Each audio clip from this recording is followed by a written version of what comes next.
Hi friends, आज के video में मैं लेकर आई हूँ समन क्या होता है और समन और वारंट में क्या अंतर होता है। तो चलिए जानते हैं कोर्ट का समन क्या होता है। समन का उद्देश्य अदालत में पेश होने के लिए व्यक्ति के कानूनी दायित्व के बारे में व्यक्ति को सूचित करना है, जबकि वारंट का मतलब उस व्यक्ति को कोर्ट में लाना होता है जिसने समन को अनदेखा कर दिया है और कोर्ट में हाजिर नहीं हुआ है। अगर कोर्ट से समन आ जाए तो आमतौर पर लोग घबरा जाते हैं, भले उसमें बतौर गवाह पेश होने का निर्देश ही क्यों न हो। कई बार तो लोग समन रिसीव ही नहीं करते, उन्हें लगता है कि रिसीव करने से मुसीबत ज़्यादा बढ़ सकती है, लेकिन ऐसा नहीं है। कोर्ट से आए समन को रिसीव करने में कोई कोताही नहीं बरतनी चाहिए। दरअसल इसमें कोई परेशानी नहीं होती। समन रिसीव करके कोर्ट जाकर कानून की मदद करनी चाहिए। ऐसा नहीं करने वाले ज़्यादा मुसीबत में फंस सकते हैं। तो आइए जानते हैं क्या होता है समन में। अगर किसी क्रिमिनल केस में पुलिस ने किसी को गवाह बनाया है तो निश्चित तौर पर पुलिस ने उसका बयान रिकॉर्ड किया होगा। पुलिस CRPC की धारा 161 के तहत बयान दर्ज करती है और उस शख्स को सरकारी गवाह बनाती है।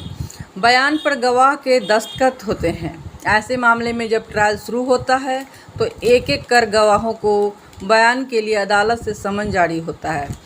समन जब किसी शख्स के पास पहुंचता है तो उस पर यह भी लिखा होता है कि उसे बतौर गवाह बुलाया जा रहा है। यह भी बताया जाता है कि उसे किस मामले में बुलाया गया है और पेशी की तारीख क्या है। ऐसे समन को रिसीव करना चाहिए और अदालत द्वारा तय तारीख पर बयान के लिए अदालत जाना चाहिए। समन रिसीव न करने पर वारंट जारी होता है। अगर कोई शख्स समन रिसीव नहीं करता तो दोबारा समन जारी होता है। बार बार समन जारी होने के बाद भी अगर कोई जानबूझकर अदालत में पेश नहीं होता और उसका बयान अदालती सुनवाई में अहम है तो अदालत उसके खिलाफ वारंट जारी कर सकती है। बिना किसी ठोस और सही कारण अगर कोई गवाह अदालत में पेश होने से बचता है तो उसके खिलाफ गैर जमानती वारंट जारी होता है और बाद में पकड़े जाने पर उसके खिलाफ IPC की धारा 174 के तहत कार्रवाई होती है। इसके तहत 6 महीने तक की कैद और 1000 रुपये तक जुर्माने का प्रावधान है। अगर कोई गवाह समन रिसीव करने के बाद अदालत में किसी विशेष कारण से पेश होने में असमर्थ है तो वो अदालत को लेटर लिखकर कारण बता सकता है या फिर अपने वकील के जरिए छूट ले सकता है। फिर उसकी पेशी के लिए अगली तारीख लगाई जाती है, लेकिन जो कारण अदालत को बताया जाए उसके पक्ष में सबूत होने चाहिए। सरकारी गवाहों के प्रति कोर्ट का रवैया काफ़ी सहयोगात्मक होता है। कोशिश होती है कि गवाह को एक ही तारीख में फ्री किया जा सके।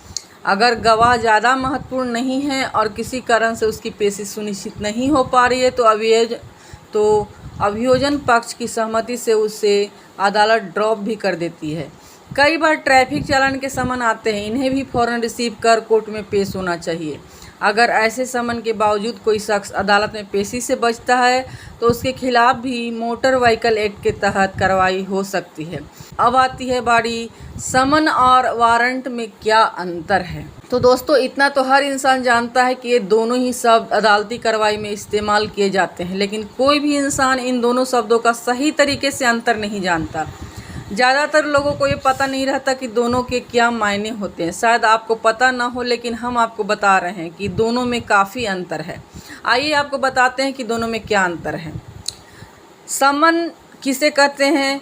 समन वह है जब अदालत में किसी आरोपी के खिलाफ केस चलता है और आरोपी को कोर्ट में पेश होने के लिए कहा जाता है तो इसे अदालत की भाषा में समन कहा जाता है।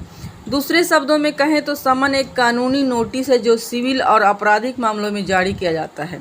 समन में अदालत किसी आरोपी को व्यक्तिगत रूप से पेश होने के लिए कहती है। समन किसी भी आरोपी को रजिस्टर्ड डाक की सहायता से भेजा जाता है। जब ये समन आरोपी को मिलता है तो उस पर हस्ताक्षर करने होते हैं। अब आपको बताती हूँ वारंट क्या होता है।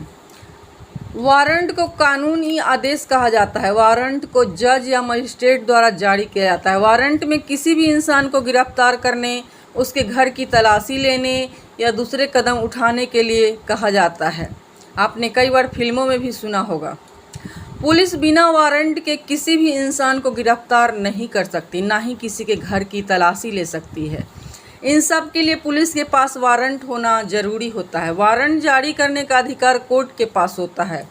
वारंट को लिखकर जारी करते हैं और इसके ऊपर जारी करने वाले की मुहर और पद का जिक्र भी किया जाता है। साथ ही ये भी लिखा जाता है किस अपराध के लिए वारंट जारी किया जा रहा है। तो दोस्तों, हमें पूरी उम्मीद है कि अब आप दोनों के बीच अंतर समझ गए होंगे। समन और वारंट दोनों जारी किए जाते हैं, लेकिन एक कोर्ट में आरोपी के खिलाफ और दूसरा किसी को गिरफ्तार करने या तलाशी लेने के लिए। कई लोगों को कानूनी समझ नहीं होती है और इस कारण वो किसी भी बहकावे में आसानी से आ जाते हैं, लेकिन हर किसी को कानून की बेसिक जानकारी तो होनी ज़रूरी होती है। तो दोस्तों, ये वीडियो आपको अगर अच्छा लगा तो मेरे चैनल को सब्सक्राइब कीजिए, लाइक कीजिए, शेयर कीजिए और मिलते हैं नेक्स्ट वीडियो में। तब तक के लिए बाय बाय।